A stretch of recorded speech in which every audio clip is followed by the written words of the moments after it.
Hello, and welcome to today's story. If you enjoy this kind of content, don't forget to hit the like button and subscribe for more. The story you're about to hear is based on accounts and rumors. Its full truth can't be confirmed. Now sit back, relax, and let's dive right in. The first time I heard the rule, it sounded like one of those small town quirks they sell you with the property taxes and the apple festivals. You move in, you never open the locked door, the realtor said, cheerful like it was a local joke. Every house has one. Ask around. I smiled at Mara, who was still in that head-tilted trance of someone imagining furniture in empty rooms. And if we need a closet? The realtor's smile didn't move. You won't. We signed anyway. The house on Birch Lane was at the edge of the town where the map hiccuped into woods and the pavement forgot its lines. It was a narrow two-story with a porch that leaned just enough to look thoughtful. The paint had peeled into delicate feathery curls like it was molting. The backyard ended in a wooden fence, and beyond that, a wall of pine and black spruce that made its own weather. A small-town rule was not going to scare us off. Double glazing, new roof, and the kind of clawfoot tub Mara had already named. We were not the kind of couple that could afford to be picky. We were the kind of couple that counted loose change at a gas station and high-fived when the register didn't beep. The locksmith came the day after closing. He changed the exterior locks, then saw the interior door halfway up the stairs and stopped like a dog catching a smell. Is that yours? He asked, then corrected himself. Well, it's the house's. It was nothing fancy, that door. Painted the same chalky white as the trim, flush with the wall. No molding to call it special. Old brass knob. A deadbolt installed later. Shinier than the rest. Realtor said not to open it, I told him, half a joke. The locksmith nodded once like I'd recited a creed. Good, he said. I can put a new deadbolt if you want. Something with a key, not just a thumb turn. We don't have the key, Mara said. You don't want it, he said, already back to his kit. We laughed about it after he left. We laughed about it again when the welcome basket arrived from the Birch Lane Association. Homemade jam, a coil of dried herbs, and a photocopied sheet titled, in friendly serif, Housekeeping for Old Homes. Halfway down the list, between Don't Strip Old Wallpaper in One Go and Keep Gutters Clear, there it was. Leave the interior locked door undisturbed. Do not attempt to open, move, repaint, or adjust.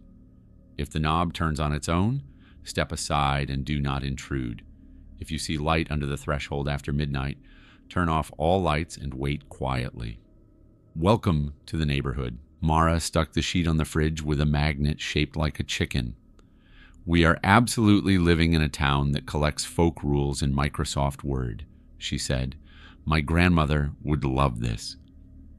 Your grandmother thinks the microwave listens, I said. She's not wrong. She pointed at the stairs. We could hang a mirror on it, the door. Make it less Dory? Or a bookshelf that's fake books, I said. Or, hear me out, a tasteful mural. Of what? A door, she said, grinning. We didn't hang anything, not because we believed, but because the door was positioned exactly where your eye landed when you climbed the stairs. You couldn't ignore it the way you can't ignore a missing tooth. It would have made the mirror feel like denial. The first week was a parade of cardboard. We slept on a mattress on the floor because we hadn't convinced 6 of our friends to carry the real one up the narrow staircase, and every morning I woke with a fine constellation of dust on my skin, as if the house shed while we slept. We met neighbors in passing, a mail carrier who wore earbuds and never removed them, an elderly man with a cane like a shepherd's crook, who paused at our fence and said, "New paint's a shame." The house liked the old, and then walked on before I could ask what the house liked about anything. A girl on a scooter who waved with 2 fingers and said, "Don't look through the keyhole," as if commenting on the weather. The keyhole, to be fair, was tempting. The brass was dull and nicked, and the little mouth of it had been daubed with paint once, long ago. The cleaner had scraped the paint out and polished it. When you put your eye close, all you could see was black. On the fourth night, around 12:20, someone knocked on the interior door from the other side. 3 gentle knocks, knuckle on wood. Not a pound, not a rattling slam, just a courtesy. The way you knock when you're sure they're home and don't want to startle. Mara was asleep. I lay on my back, listening to the old house breathe. Radiator ticks like tiny knuckles, a pipe's thin throat clearing somewhere in the walls, and then the knocks came again. 3. Same spacing, same patient rhythm. I was out of bed before I had decided to get up. Halfway up the stairs, I stopped. The house had the kind of nighttime that eats your sense of distance. It felt like I'd been walking for a long time, and the door had stayed exactly as far away as when I had started. I put my palm against the wall, felt the grain under the paint, the cool dampness of old plaster. "Hello," I said, which is how you greet a rule in the middle of the night. Silence. Then, not a knock. Something like a fingertip grazing the painted wood in a soft line. A sound like a nail across a table. I told myself I was being romantic about dust. I went back down. I didn't mention it until breakfast when we were both eating yogurt and Mara said, "I dreamed someone was pacing in the hallway, light footsteps, like they were careful." "I think someone knocked," I said. She glanced up the stairs and then back to her spoon. "Neat." On Saturday, we tried the town's coffee shop. The chalkboard menu was hand-lettered with careful loops. The barista had a tattoo of a door on her forearm, framed in roses and thorns. When she handed us our drinks, she said, "You're on Birch Lane." "We are," I said. "White house, leaning porch, good bones." "Your door is halfway up the stairs," she said. "Don't sand it. They had a guy sand one once and the whole street had a week of headaches." "They?" Mara asked. "Before us," the barista said, as if explaining seasons. "Doors are old. Houses remember, even if people don't. My aunt says they started after the flood. Other folks say there were always doors, but we only got smart enough to keep them shut." "What's behind them?" I asked. "Don't know," she said. "Don't want to. We keep ours shut and we sleep fine." The bell over the door rang. A man in a neon safety vest stepped in and nodded at us like he recognized our faces from the concept of newness. "Birch Lane?" he said. "Don't open it." "We weren't going to," Mara said. He held up his coffee like a toast. "Good." The thing about a rule like that is, once you accept it, your brain starts laying tiny threads of logic to make the rule feel correct. The door is a part of the house. The house is old, and old things have quirks. The town's weird comfort with it is in itself comforting. Maybe the city has its sirens and alleyways where the wind does not sound innocent. Maybe the country has its wells and barns that animals avoid. Here in Birch Lane, your house has a door you don't open. We slept better for a couple nights. We put books on shelves and made a dent in the boxes. And each time I went up the stairs, I felt the door like a cool breath on my right. The knob was never warm. The paint didn't chip. It did not rattle at midnight again. The first thing that really felt wrong was the light. On the 7th night, a stripe of light appeared under the door. It wasn't bright, not electric. It was the kind of light you get on a cloudy day at noon. Cold and uniform, like the sky pressed flat. It didn't spill. It existed in a solid band that cut the dark of the hall in half. When I put my hand out toward it, my skin looked a shade too pale inside it, the veins green like strands of seaweed. I called down the stairs. "Mara?" She came up in the oversized t-shirt she liked to wear to bed, eyes squinting against the dark. "Is that—" she started, and then she stopped. We stood there together, looking at the light, and it did not flicker and it did not move. It was simply there. The rule sheet on the fridge had an instruction for this. If you see light under the threshold after midnight, turn off all lights and wait quietly. We'd already turned off our lights. We waited, the two of us sitting on the top step like children, listening for Santa, except that neither of us smiled, and my palms left little moist half-moons on the wood. After 20 minutes, the stripe of light went away, not like a dimmer, but like someone slid a piece of cardboard into place. One smooth motion. We exhaled at the same time. Mara nudged my shoulder with hers. "People can live with anything," she said. "We'll live with this." 2 days later, we found the handwriting. It was behind the wardrobe in the guest room, which was the nice way of saying the room we used to pile things we didn't have space for. We'd inherited a massive oak wardrobe from a friend of a friend who said it had moved himself in here when the previous owners died, which we laughed at until we realized 3 of our friends could not budge the thing. We weren't trying to move it. We were trying to plug in a lamp, and I dropped the plug, and it fell into the half-inch gap, and I swore and got down with the phone flashlight, and that's when the beam caught pencil. On plaster, 6 lines, written in a neat, almost schoolbook hand. Do not talk to them if they use your names. If you see yourself, do not look at your hands. If the floor sounds hollow, leave the house. If the door is already open, close your eyes and count to 60. Do not leave the house between the second and third knocks. If you are asked to help, do not agree. Is this part of the neighborhood word doc? I asked, trying to make it sound light. Mara took the phone and held the light herself. Who writes rules behind furniture? The type of person who buys wardrobes they can't move, I said. She didn't laugh. Alex, she said, we should take this seriously. If it's a prank, it's a mean one. If it's not a prank, it's for us. We copied the lines into our notes. We didn't show them to anyone. There is only so much you can admit you believe before you start to sound like you've joined a club that meets in the basement and wears matching capes. On the 10th night, the temperature dropped. It was an ordinary late summer day, muggy and shy of rain. At midnight, the house exhaled, and suddenly the air in the hall was cold enough to see our breath. The door was cold when I put my palm near it, not on it. The air around it felt like a window, with winter pressed against the other side. The stripe of light returned under the threshold. It was brighter now, the color of schoolroom bulbs. Beneath it, along the floor, thin scuffs became visible. Marks we hadn't noticed before, the kind you see when something heavy drags the same small distance over and over.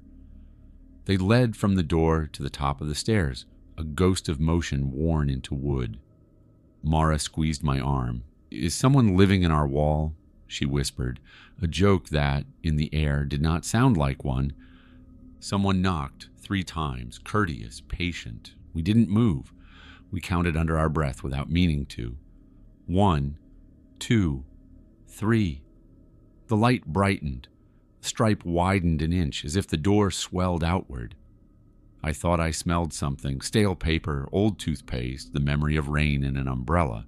Then a sound I had not known to fear, the tiny damp click of a tongue against teeth, right next to the keyhole. I bent slow, and the round cameo of brass filled my vision. The keyhole was a dark oval, unhelpful. My eye found itself drifting closer. The rule behind the wardrobe flashed up my spine. If you see yourself, do not look at your hands. Mara's hand on the back of my neck was the only thing that stopped me. Don't, she said, voice too soft. I straightened. We went back to bed. We did not sleep for a while. I lay watching the doorway to our room, half expecting to see it fill with a stripe of foreign daylight. It was the 12th night when something on the other side tried the knob.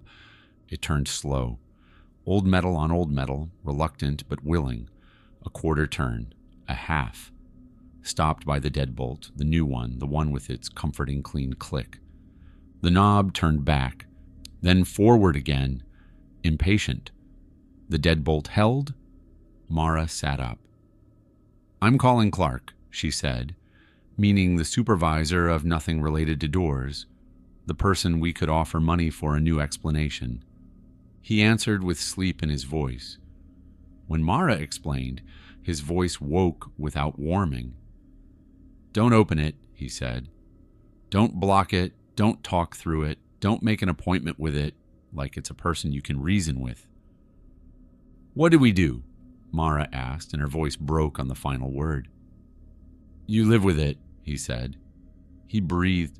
"You're not the first. Put towels against the bottom if the light bothers you. Don't go upstairs between the knocks.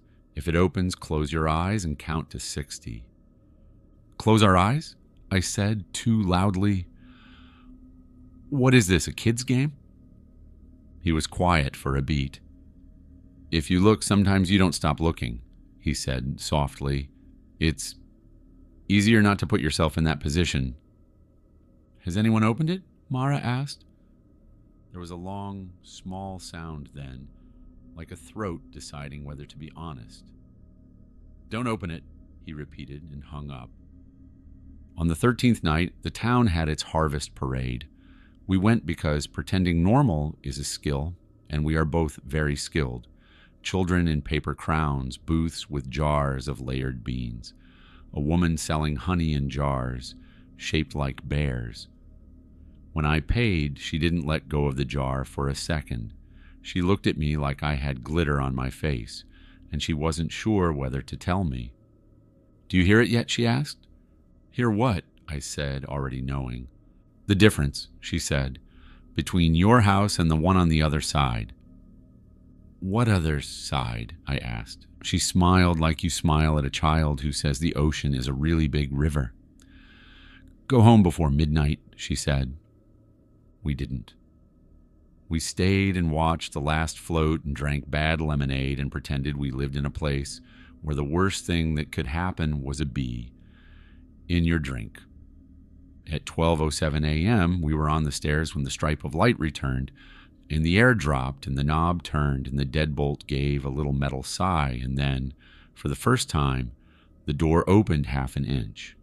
Not much, an eyelash, enough to draw a thin, pale line across the wall opposite, a sliver of daylight the wrong color, as if it had been poured through skim milk, enough for the smell to arrive in a clean, blunt wave, our house, our soap, our coffee, our laundry detergent, but flat, as if passed through another room and mirrored back. The gap was too narrow to see anything through. Only light and smell and that sense of pressure you get when an elevator starts and your stomach argues. We stood on either side of the hall like actors waiting for their cues, and neither of us moved. From the other side, faint as breath on glass, a voice said my name. Not like a question, like a statement made to the room in general. "Alex." Mara's hand found my arm. I felt the blood drain from my face, a careful tide retreating. "Don't," she whispered, but I hadn't said anything. "Alex," the voice said again, a little closer. And it wasn't a stranger's voice. It was mine. Somewhere behind the wardrobe, pencil letters I had copied into my phone arranged themselves into a spine. "Do not talk to them if they use your names." The gap did not widen. The light did not change. The smell of our laundry folded itself around us like a damp towel. "Alex," my voice said from the other side, patient then soft as tissue. "I need your help." Mara's grip tightened until it hurt. The deadbolt creaked just a hair, like a tired jaw. The rule didn't say what to do if they asked twice. It only said, "If you are asked to help, do not agree." I didn't agree. I didn't answer at all. The door closed the half inch it had given us, with care, as if mindful of our fingers. The light under the threshold narrowed and vanished. The air warmed by degrees. Somewhere deep in the house, a pipe remembered it had water. Mara exhaled. I realized I had not taken a breath in a while. We went downstairs together and sat at the kitchen table and didn't turn on the light. The fridge hummed. The clock over the stove clicked 1 minute forward. "We can live with anything," I said. Mara stared past me into the dark. "What if it wants to live with us?" she said. We slept in the living room on the couch that night. At 3:20, the house settled like a ship correcting itself, and from upstairs, 3 gentle knocks answered each other. 1, 2, 3, and then silence, a good long stretch of it. In the morning, on the absence of dust on the stairs, there were 2 footprints, side by side, turned toward the door. They were our size. They were not ours. The rule behind the wardrobe added weight, as if someone had traced it in ink. If you see yourself, do not look at your hands. I didn't know why the hands mattered. I didn't know why the floor might sound hollow. I didn't know what it meant to void an exit, or if this town had exits at all. I knew only that the door had opened a sliver and not taken anything but air, and that this was a courtesy we might not be offered again. That night, when the house dimmed around the edges and the stairwell gathered shadow-like skirts, I sat on the top step and waited. Not because I wanted it to open, because it would eventually, and I thought it might be better if we met it sitting down. When the knock came, patient, polite, Mara's hand found mine in the dark. We counted without whispering. We did not speak our names. We did not say yes. The knob turned, and the deadbolt sighed. The strip of light slid across the hall like a blade. Somewhere beyond, something that wore my voice practiced asking for help. We didn't talk about it the next morning. Not over coffee. Not while brushing teeth. Not even while Mara stood halfway up the stairs, staring at the locked door as if she could read through it. It was easier to pretend that nothing had happened, that it had been a trick of the dark, a dream we'd both had at the same time. But then I found the paper. It was folded once, neat, and left on the welcome mat like junk mail. No envelope, no signature, just one sentence typed in a bland font, centered on the page.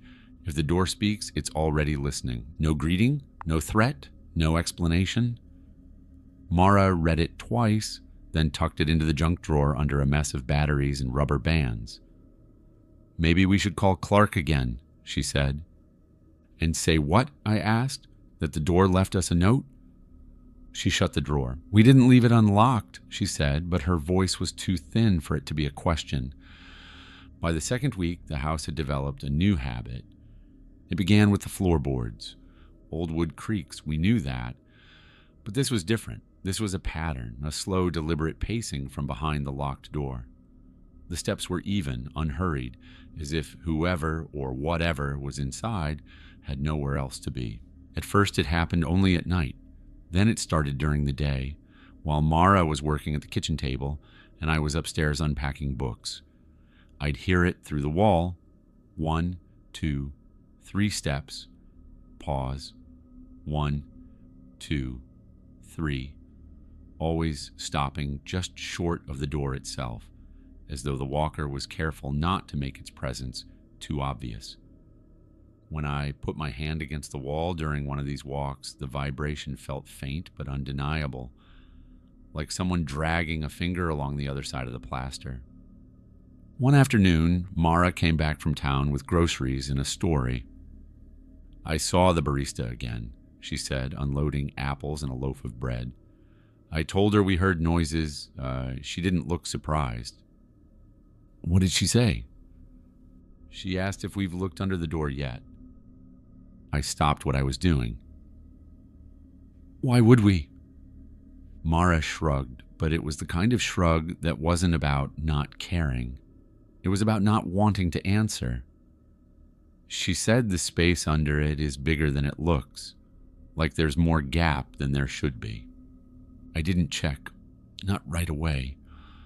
That night I dreamed I was in the hallway, standing in front of the locked door, except the door wasn't there, just a frame, and beyond it, a room exactly like ours. Same wallpaper, same banister, same creak in the third step. The only difference was the air. It felt heavy, the way basements do, with a stillness that pressed in around my ears. I could hear movement in the copy room. Someone was in there, moving slowly toward me.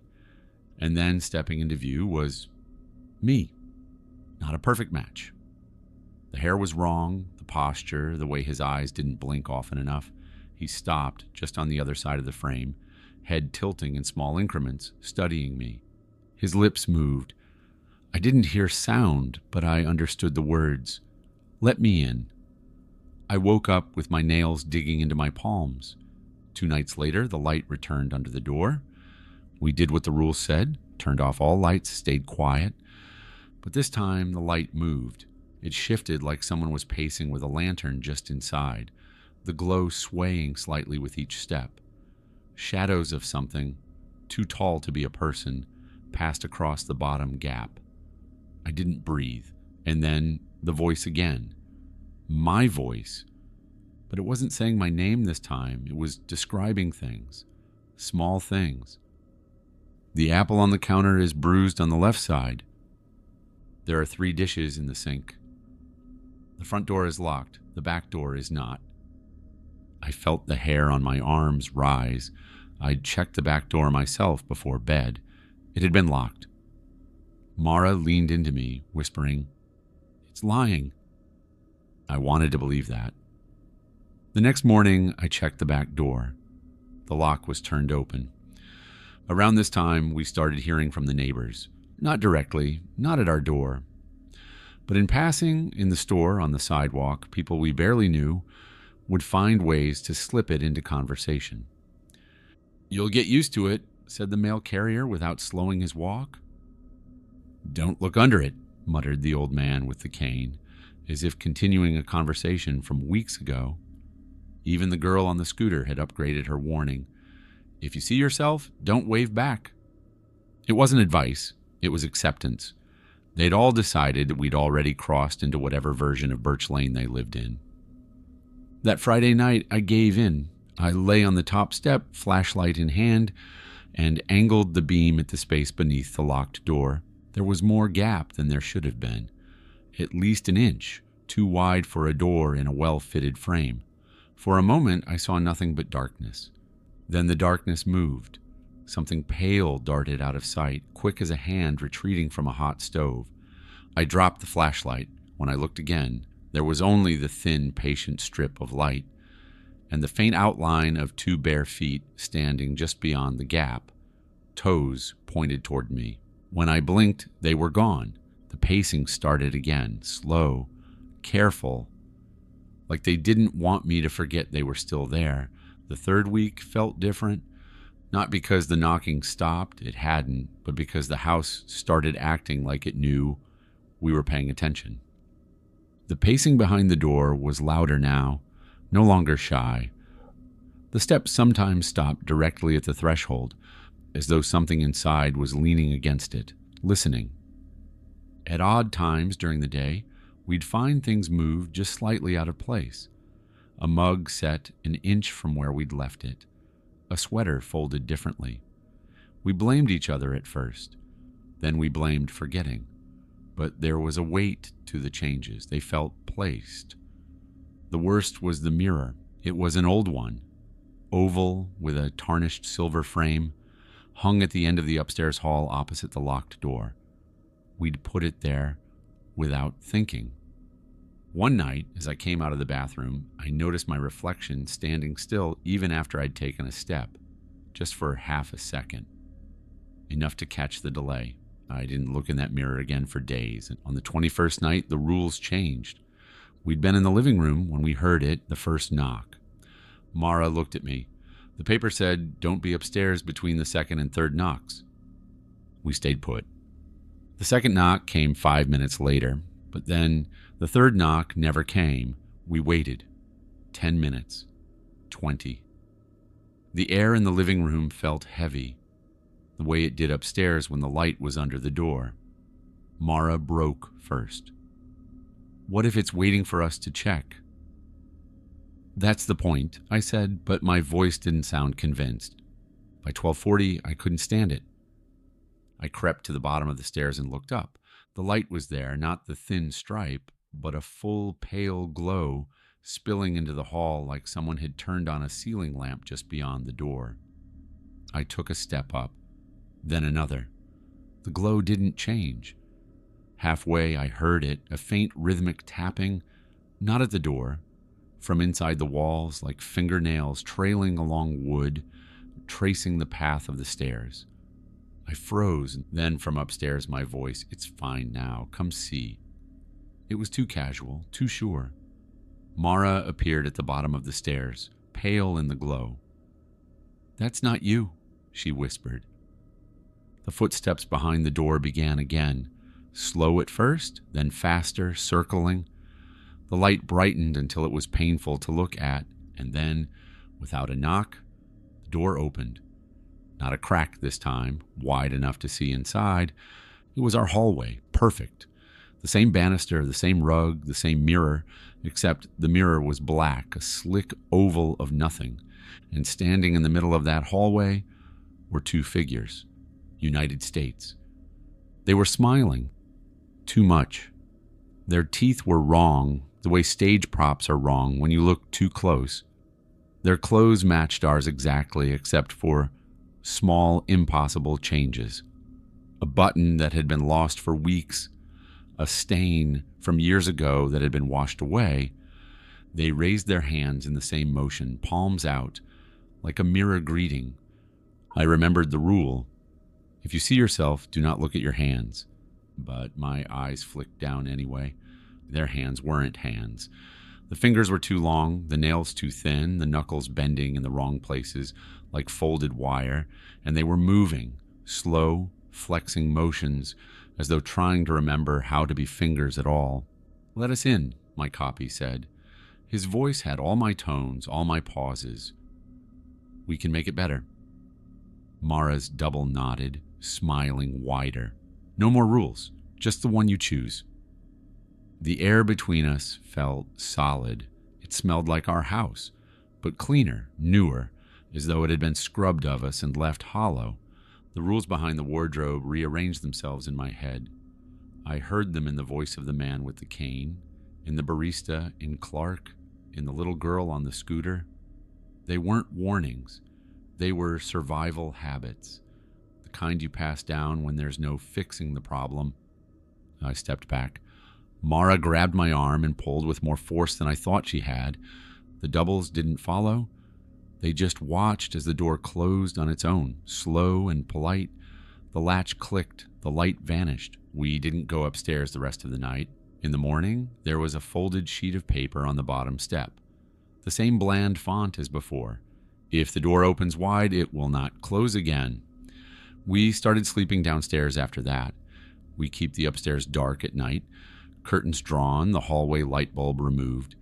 The door still knocks.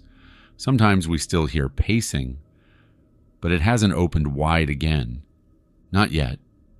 Sometimes, though, I dream of the copy hallway, of standing in the doorway while they wait. And in those dreams, Mara isn't beside me. She's already inside, and she's smiling. Thanks for listening. I really enjoyed putting this story together for you. If you liked it, hit that like button, subscribe for more stories, and share it with someone who's into this kind of stuff. See you next time.